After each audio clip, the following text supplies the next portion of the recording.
The people responsible for regulating cryptocurrency in America are banned from owning even a single dollar of Bitcoin.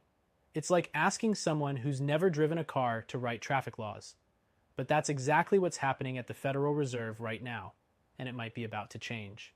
Here's the current reality. Federal Reserve staff members and their spouses are completely prohibited from owning cryptocurrency or any crypto-related investments.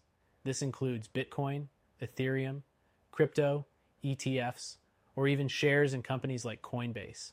But here's where it gets problematic.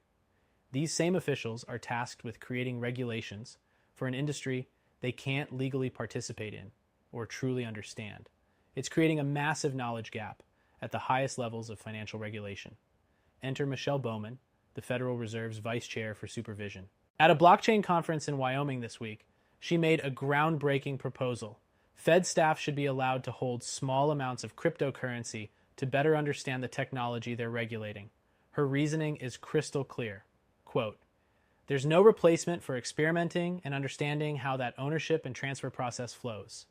End quote. Bowman used a perfect analogy. I certainly wouldn't trust someone to teach me to ski if they'd never put on skis, regardless of how many books and articles they have read or even wrote about it. This isn't just about fairness. It's about effective regulation.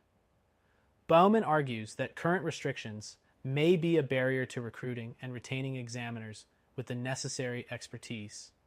The Fed is literally handicapping itself in the war for crypto talent. But Bowman's comments go even deeper. She's calling out what she terms the Fed's overly cautious mindset toward new financial technology. She warned that blockchain technology could change the banking system regardless of how banks and regulators choose to respond. The choice, according to Bowman, is stark.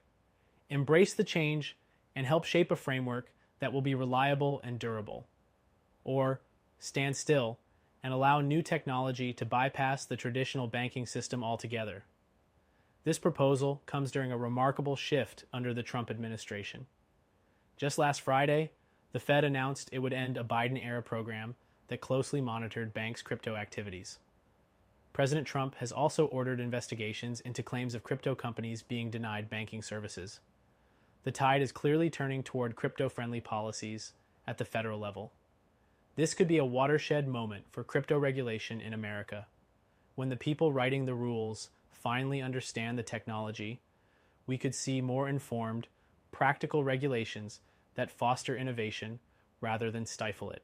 The question isn't whether this change will happen, but how quickly. And that timeline could determine whether America leads or follows in the global crypto revolution. What do you think? Should the people regulating crypto be allowed to own it? The conversation is just beginning, and your voice matters in shaping the future of digital finance in America.